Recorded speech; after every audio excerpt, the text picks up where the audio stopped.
हर हर महादेव।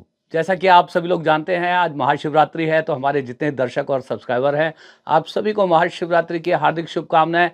मैं अपने चैनल के ऊपर आप सभी का हार्दिक अभिनंदन करता हूं। कैमरे की आंखों के सामने से हमेशा की तरह आपका होस्ट और दोस्त सुभाष चंद्र झा, और कैमरे के पीछे से मेरे सहयोगी राकेश मगन।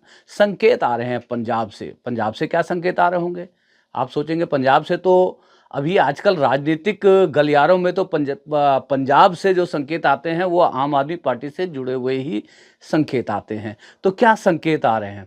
संकेतों की बात करता हूं तो मुझे स्वामी निश्चलानंद, जो कि पुरी के शंकराचार्य हैं, वो हमेशा संकेतों में बात करते हैं। कहते हैं संकेत करता हूं। तो मैं आपको बताता हूं कि संकेत आ रहे हैं आपके पंजाब से ये संकेत आ रहे हैं कि हो सकता है आम आदमी पार्टी के संयोजक और दिल्ली के भूतपूर्व मुख्यमंत्री अरविंद केजरीवाल, जिनको अभी सत्ता गंवाए हुए 1 महीना भी नहीं हुआ है, हजम नहीं कर पा रहे हैं राजनीति। दोस्तों, जैसा कि एक एक बार सोनिया गांधी ने कहा था, यह एक जहर है, और ऐसा जहर है जिसको हर आदमी खुशी खुशी पीना चाहता है।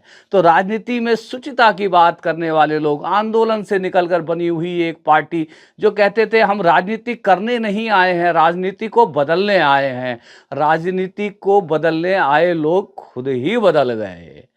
और अब अभी जबकि 8 फरवरी को नतीजे आए हैं, अभी आप 20-21 तारीख को रेखा गुप्ता ने दिल्ली में मुख्यमंत्री पद की शपथ ली है, और कहीं पर बातें चल रही हैं इस तरह की कि हो सकता है कि अरविंद केजरीवाल के खिलाफ जो है बहुत सारे भ्रष्टाचार से जुड़े मुकदमे खुल जाएं, और उनको दोबारा सलाखों के पीछे डाल दिया जाए। और राजनीति में खासतौर पे जो भी उनकी प्रतिद्वंदी पार्टी है, वो तो चाहेगी ही कि अरविंद केजरीवाल जितना जल्दी हो सके सलाखों के पीछे पहुंच जाए, क्योंकि बड़े ही खुरापाती व्यक्तित्व के राजनेता रहे हैं अरविंद केजरीवाल। अनप्रिडिक्टेबल उनके बारे में कहा जाता है कि अरविंद केजरीवाल को प्रिडिक्ट करना बड़ा मुश्किल है। तो दोस्तों, आप सोचेंगे कि संकेत आ रहे हैं, बार बार कह रहे हैं कि संकेत आ रहे हैं, बता नहीं रहे हैं कि क्या संकेत आ रहे हैं। तो दोस्तों, आप ये सस्पेंस क्लियर करते हैं। संकेत ये आ रहे हैं कि हो सकता है कि अरविंद केजरीवाल बहुत जल्द आपको राज्यसभा में अपनी दिल्ली की हार की खींच को निकालते हुए दिखाई दें। जी हाँ, मैं यही कह रहा हूं कि हो सकता है बहुत जल्दी अरविंद केजरीवाल राज्यसभा में आपको दिखाई दें, सांसद के रूप में, राज्यसभा सांसद के रूप में। तो यदि अरविंद केजरीवाल राज्यसभा सांसद के रूप में संसद में जो है यदि दिखाई देंगे, तो कौन जा रहा है, किसकी विदाई हो रही है, किसकी सीट पर वो राज्यसभा की के लिए जो है सांसदी का दावा जो है करेंगे, कौन उनके अनुरोध पे या ऑर्डर के ऊपर राज्यसभा छोड़ने को तैयार है? स्वाति मालीवाल तो तैयार हुई नहीं थी, आप जानते हैं। और स्वाति मालीवाल से अभिषेक मनु सिंघवी के लिए राज्यसभा की सीट खाली करने के लिए कहा गया था, जिसके ऊपर मैडम भड़क गई, और उनके उसके बाद जो वो चीफ मिनिस्टर ऑफिस में गई और उनके साथ जो बदतमीजी हुई, जो बिल्कुल बेहद निंदनीय है, और उस जो बदतमीजी का खामियाजा आम आदमी पार्टी ने दिल्ली के चुनाव में उठाया है। आपने देखा है, स्वाति मालीवाल आज भी आम आदमी पार्टी की नामित जो है राज्यसभा सांसद हैं, और आम आदमी पार्टी की धज्जियां उड़ाती रही हैं और आगे भी उड़ाएंगी। और कितना नुकसान किया है इस विधानसभा के चुनाव में, जबकि इन्होंने सोचा था, ये तो ये समझते हैं कि आला कमान बन गए, जैसे बाकी सारी पार्टियों में आला कमान है, वैसे ही आम आदमी पार्टी में भी आला कमान की भूमिका में अरविंद केजरीवाल अहंकार के रथ पर सवार थे, अहंकार के जो है सिंहासन पर विराजमान थे। जो वो कह देते थे वही सत्य होता था उस पार्टी को के बारे में। उस मिथ को तोड़ा स्वाति मालीवाल ने, और स्वाति मालीवाल ने राज्यसभा सांसदी से इस्तीफा नहीं दिया, आज तक भी इस्तीफा नहीं दे रही हैं, और आम आदमी पार्टी के सभी नेताओं की छाती पर मूंग दल रही हैं।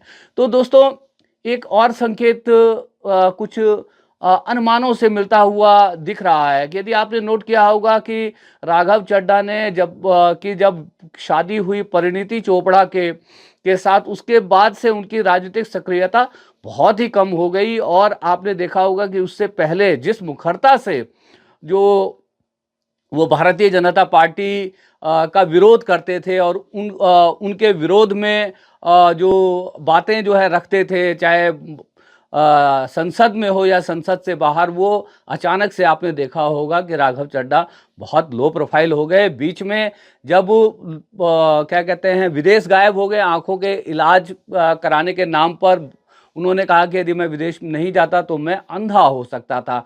जबकि जब वो वहाँ पर विदेश में शायद यूनाइटेड स्टेट्स गए थे, पक्का मुझे याद नहीं, अमेरिका ही गए थे। अमेरिका में जब वहाँ पे कैमरे की कैद में वो आ गए, घूमते घामते और कुछ पार्टी और इवेंट्स वगैरह वगैरह में शिरकत करते हुए, तो उसके बाद जो उन्होंने वहाँ पे अपना घूमना फिरना कम कम किया। उसके बाद आपने देखा होगा लोकसभा के चुनाव में उनकी क्या सक्रियता थी। अभी विधानसभा के चुनाव गए हैं, इस विधानसभा के चुनाव में राघव चड्ढा की क्या सक्रियता रही? तो क्या राघव चड्ढा जा रहे हैं? और राघव चड्ढा की सीट पर क्या अरविंद केजरीवाल राज्यसभा का सांसद बनकर राज्यसभा में पहुंच रहे हैं? और पहुंचना क्यों चाहते हैं राज्यसभा में अरविंद केजरीवाल? दोस्तों, जो मेरी थोड़ी बहुत जो समझ है कि हालांकि आप कहेंगे कि एक सांसद को, एक एमएलए को, जो भी किसी संवैधानिक पोस्ट के ऊपर होता है राजनीति में, उसको एक म्यूटनी होती है। जैसे यदि किसी सांसद के ऊपर मुकदमा चलाना है, मुकदमा दर्ज करना है, तो उसके लिए लोकसभा के स्पीकर की मंजूरी लेनी पड़ती है, जहां तक मैं जानता हूं। यदि किसी एमएलए के ऊपर कोई मुकदमा चलाना है तो उसके लिए जो है विधानसभा स्पीकर की मंजूरी लेनी पड़ती है। तो क्या अरविंद केजरीवाल को ये डर है कि किसी राजनीतिक शत्रुता के चलते भारतीय जनता पार्टी उनके ऊपर बहुत सारे केस लादकर हो सकता है आने वाले समय में जेल में डाल दे, तो वो इसलिए वो राज्यसभा जो है राज्यसभा में बतौर सांसद पहुंचना चाहते हैं, क्योंकि वहां पे एक थोड़ी सी म्यूटनी मिल जाती है। उन पर किसी भी तरह का मुकदमा दर्ज करने के लिए लोकसभा स्पीकर की मंजूरी लेनी पड़ती है, तो उसका एक प्रोसेस होता है।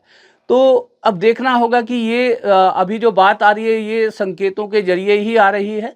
हम इसकी पुष्टि नहीं कर सकते इस खबर की कि हाँ ऐसा ही है, मगर जो इधर उधर से जो संकेत आ रहे हैं उससे जो यही लग रहा है कि बहुत जल्दी हम और आप भारत के संसद में, राज्यसभा में अरविंद केजरीवाल को दहाड़ते हुए देख सकते हैं, दिल्ली की हार की खीज उतारते हुए देख सकते हैं, भारतीय जनता पार्टी और प्रधानमंत्री नरेंद्र मोदी की बखिया उधेड़ते हुए देख सकते हैं, और हो सकता है कि राघव चड्ढा की विदाई देख सकते हैं। और ये भी देखना होगा कि राघव चड्ढा जाते हैं या कोई और राज्यसभा का सांसद उनके लिए अपनी सांसदी सेक्रीफाइस करता है। ये सारे जो प्रश्न हैं, इनके उत्तर भविष्य के गर्भ में छुपे हैं, तो ये आने वाले समय में जो है पता चलेगा।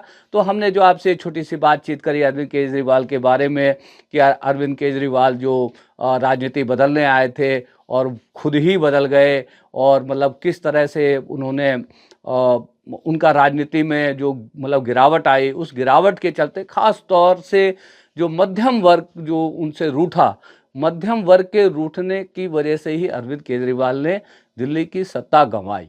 बाकी जो उनका जो वोट बैंक है वो आज भी उतना ही सेफ है। 43% वोट बैंक, जो वोट बैंक कम नहीं होता है दिल्ली में। तो आने वाले समय में देखते हैं कि क्या होता है, आम आदमी पार्टी की राजनीति किस तरह से जो है करवट बदलती है। और आप देख ही रहे हैं दिल्ली की विधानसभा में एलओपी के तौर पे जो आतिशी जी का सिलेक्शन हो गया है, और बढ़िया जो आतिशी विपक्ष की भूमिका में बहुत मुखरता से, बहुत बढ़िया तरीके से काम कर रही हैं। तो देखते हैं कि दिल्ली में दिल्ली की राजनीति कहाँ लेकर के जाती है, और क्या सरकार के बदलने के बाद दिल्ली के मुकद्दर में बदलाव आता है। बातचीत कैसी लगी? अच्छी लगी तो इसके ऊपर कुछ कमेंट भी कर दीजिएगा। लगा कि कुछ ठीक ठाक बातचीत यदि मैंने की है तो चैनल अब तक सब्सक्राइब ना किया हो तो सब्सक्राइब कर लीजिएगा। आपको लगे कि मैंने जो ये बातचीत करी और 25, 50, 200, 500, 1000 5,000 10,000 लोगों तक पहुँचनी चाहिए। तो ज़्यादा से ज़्यादा लोग शेयर करके ज़्यादा से ज़्यादा दूर तक इस वीडियो को पहुँचाएँ, बड़ी मेहरबानी होगी। आप सभी का दिन शुभ हो। एक बार दोबारा से आप सभी को शिवरात्रि की हार्दिक शुभकामनाएँ। हर हर महादेव, हरे कृष्णा। आप सभी का दिन शुभ हो।